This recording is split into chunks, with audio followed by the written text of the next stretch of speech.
Hello friends, જય શ્રી કૃષ્ણ. કેમ છો બધા? મારી ચેનલમાં આપ સૌનું સ્વાગત છે. આજે આપણે બનાવીશું ઘઉંના લોટથી કૂકીઝ બિસ્કિટ, જે બાળકોને પણ વધારે પસંદ આવશે અને ખાવામાં પણ હેલ્ધી અને ટેસ્ટી રહેશે. તો ચલો શરૂઆત કરીએ.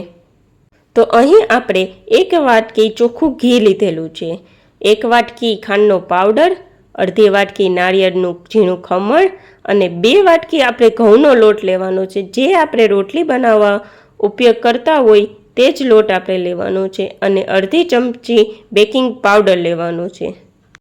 તો સૌપ્રથમ આપણે 1 વાટકી જે ઘી લીધેલું છે તેને એક બાઉલમાં એડ કરી દઈશું અને ખાંડનો પાવડર એડ કરી દઈશું અને તેને આપણે મિક્સ કરી લઈશું.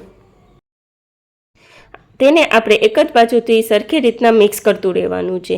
તેમાં કોઈ પણ લમ્સ ના રહે તે રીતના આપણે એક જ સરખું તેને મિક્સ કરતું રહેવાનું છે. હવે તમે જોઈ શકો છો કે આપણું ખાંડ અને ઘી સરખી રીતના મિક્સ થઈ ગયું છે.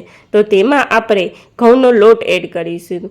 તો તેમાં આપણે 1 વાટકી ઘી લીધું છે, તો તેમાં 2 વાટકી ઘઉંનો લોટ એડ કરવાનો છે. ત્યારબાદ તેમાં આપણે અડધી ચમચી બેકિંગ પાવડર, 1 ચપટી 1 મીઠું અને અડધી વાટકી નાળિયેરનું ખમણ એડ કરી દઈશું. તે બધું એડ થઈ ગયા બાદ તેને થોડું મિક્સ કરી લઈશું.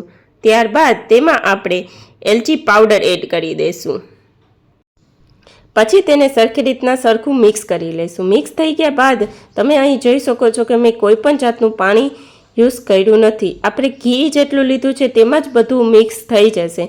હવે આપણે એક કઢાઈ લઈ લઈશું. તેમાં આપણે થોડું મીઠું નાખી દઈશું. કૂકીઝ મૂક્યા પહેલાં જ તેને હીટ થવા રાખી દઈશું, એટલે 2 કે 3 મિનિટ તેને હીટ થવા દઈશું.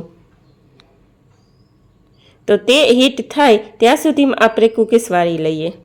તો તેના માટે મેં અહીં 1 ચમચી માપ માટે લીધી છે. તમે એમને પણ વાળી શકો છો, પણ કોઈ માપ રાખશો તો એક જ સરખી અને સરસ રીતના વરાશે. પછી તેને આવી રીતના ગોળ કરી નાળિયેરના ખમણમાં રબ કરી અને તેને હાથેથી થોડું પ્રેસ કરવાનું રહેશે.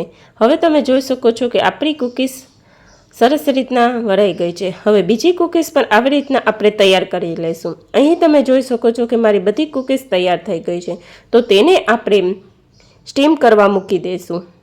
તેના માટે આપણે પહેલાં જ હીટ કરવા મૂકેલું હતું તે કઢાઈમાં આપણે એક ડીશ રાખી તેની ઉપર બધી જ કૂકીઝને સરખી રીતના ગોઠવી દઈશું. આપણે થોડી થોડી જગ્યા રાખીને તેને ગોઠવવાની રહેશે. પછી તેને આપણે પાછું ઢક્કન ઢાંકી અને 15 મિનિટ માટે તેને હીટ થવા દઈશું. હવે તમે જોઈ શકો છો કે આપણી બધી જ કૂકીઝ સરસ રીતના તૈયાર થઈ ગઈ છે, જે ખાવામાં એકદમ સોફ્ટ હોય છે અને ઘઉંના લોટની બનેલી છે. તો તમે બાળકોને પણ આપી શકો છો. તમને મારી રેસીપી કેવી લાગી કોમેન્ટ કરીને જરૂર કહેજો. Thank you.